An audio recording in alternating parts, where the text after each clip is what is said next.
You're not a bad cook. You're just not salting right. Get ready with me while we talk about it. First things first, a lot of times y'all's food sucks, or it might suck, because you're seasoning like you're guessing. You're not sure what role you want the salt to play in, so you're just throwing it in. So let's clear that up. When you think about the role that salt should play in a dish, we're going for salted, not salty. There's a difference. Salt actually brings out the flavor of an ingredient. We're using salt to make the food taste more like itself. It brings the flavor forward. The biggest beginner mistake is most people are only salting at the end, and that's how you end up with people who are undersalting and both oversalting, because of course your food is only going to taste like salt if you haven't been layering it as you go. When you season as you go, you're enhancing and bringing out the flavor at each point of the dish. Another reason why you might feel like salt is battling for dominance on your taste buds is the type of salt that you use.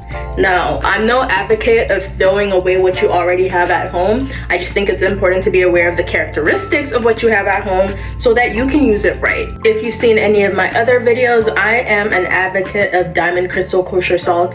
It is somehow a less salty type of salt, which is funny to say, but I think if you're not confident in the kitchen or you're not confident about your salting or how much you use, it's definitely a good thing to have in there because it can just make your life so much easier. Diamond crystal is a bit flakier, it's not as salty. Table salt is denser, so it's going to give you a more salty mouthfeel. Just keep that in mind. So maybe your food doesn't suck. Maybe you're just using salt wrong. We're going for dinner.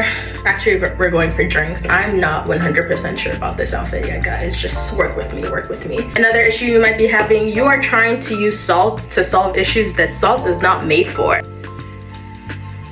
And if you want to know how to fix those issues like flatness, lack of depth, you're gonna have to stick around for the rest of the videos. But if you want a hint, make sure you watch the first video in this series. Just like it might take a couple of outfit changes until you find the right fit, it might take playing around in the kitchen before you get your seasoning right. Just remember, salt at each stage, and before you know it, you'll be seasoning to taste like a pro in no time.